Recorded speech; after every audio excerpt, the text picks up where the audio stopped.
आप लोगों को जैसे ही पता होगा कि हमारी सिलगट की जो आराध्य देवी महाचंडिका का जो कार्यक्रम यहाँ पे 9 दिवसीय चल रहा है, उसमें हमारे आज मुझे भाई पंडित सतीश प्रसाद जी भट्ट मिले हैं। उनसे हम जानना चाहेंगे कि मंदिर की क्या संरचना है और क्या विशेषता है। तो सबसे पहले मैं भैया जी का बहुत स्वागत करूँगा। भैया जी, आप कुछ हमें बताएंगे मंदिर के बारे में। सर्वप्रथम माँ चंडिका को प्रणाम करते हुए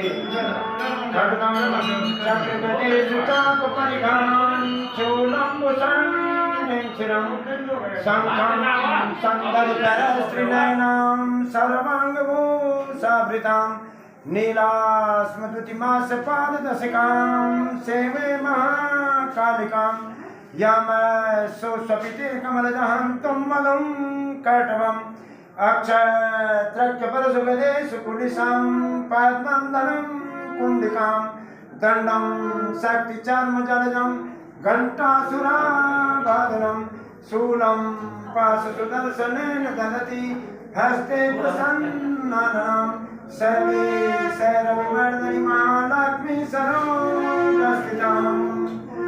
इस देवी भगवती माँ चंडिका का हमारे ग्राम सभा टाट में यहाँ पर हमारे पूर्वजों से जब से हम लोगों का जन्म हुआ, हम लोगों ने यहाँ पर ये लिंग के रूप में है। और इसका जो मीन जो माँ चंडिका जो टाट में है वो बिराऊ गांव में, इसका मीन जो खड़ग है वो बिराऊ में है। बिराऊ गांव से में की ही ये चंडिका है।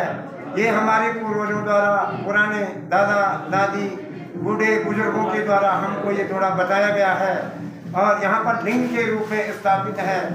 हमारी मंदिर समिति के ग्राम सभा टाट के समस्त युवा वर्ग बुजुर्ग इस समय जो है 12 साल के बाद जो ये यज्ञ हुआ है, इस यज्ञ का जो बड़ा आयोजन किया गया है, इसमें अब माँ चंडिका की जो देवी के रूप में जो मूर्ति बनाई है वो चाचा शिषपाल सिंह रावत जी के द्वारा ये देवी की मूर्तियाँ और जितनी भी बहादुर शेर की मूर्तियाँ या जो भी मूर्तियाँ हैं उनके द्वारा जो बनाई गई हैं यह यहाँ पे स्थापित कर दी गई हैं।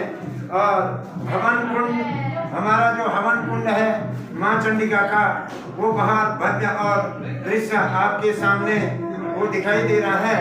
और हमारी जो माँ चंडिका का जो प्रावधान है, इसके आचार्य जो भी हैं, इस देवी के आराध्य आचार्य जो भी हैं, वो हमारे ग्राम सभा टाट प्रेम नगर के ही गर्भगोत्र के और भट्ट लोग ही इसके मुख्य अधिष्ठाता हैं। और उनके ही द्वारा इस देवी की पूजा अर्चना व यज्ञ का जो है यज्ञ का आयोजन किया जाता है। और दूसरी हमारे इस माँ चंडिका के यज्ञ की एक विधि हमारे पूर्वजों द्वारा जो बताया गया है, इसमें कुंडगज का कोई भी प्रावधान नहीं है।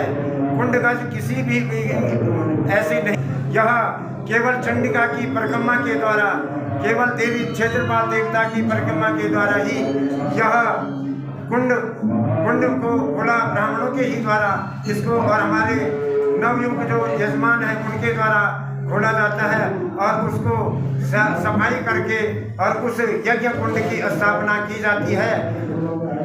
माँ चंडिका की हमारे सिलगढ़ क्या पूरे क्षेत्र की, पूरे उत्तराखंड की भूमि में माँ चंडिका का सबके ऊपर आशीर्वाद रहे, बना रहे।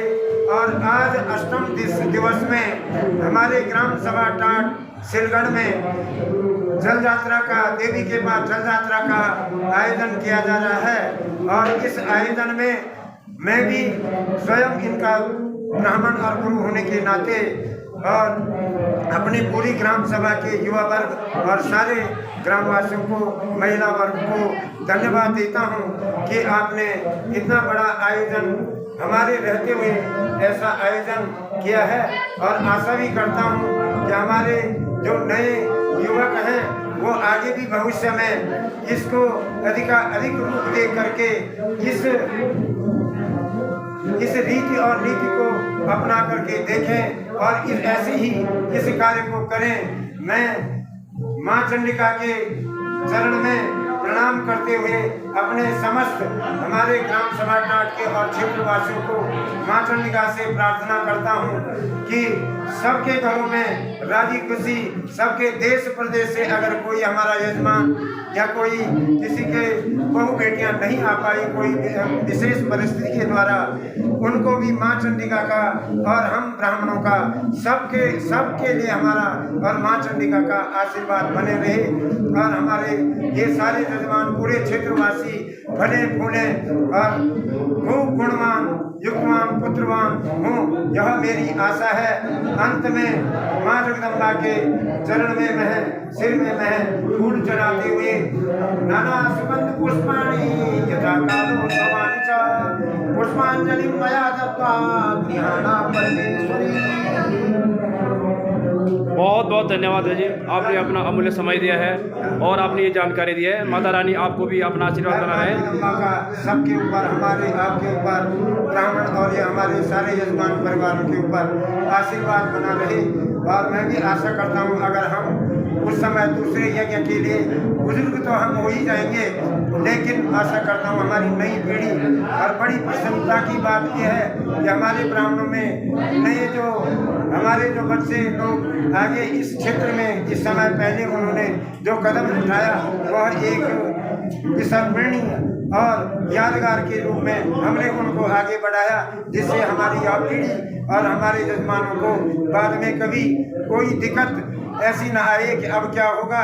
और सारे मैं ब्राह्मणों से भी अपने पंडितजनों से भी निवेदन करता हूँ कि अपने इस ब्राह्मण की योनि का मान मर्यादा का अपना दादा दादी और पूर्वजों का बताए हुए रास्ते पर और ब्राह्मण के कर्म पर हमेशा बने रहें और इस सत्कर्म को हमेशा करते रहें और अपने यजमानों का मार्गदर्शन और एक अच्छी वाणी, अच्छे शील स्वभाव से और ऐसे ही कार्य अपने यजमानों को करने की प्रेरणा देते रहें। धन्यवाद। जय श्री राम, जय माता दी।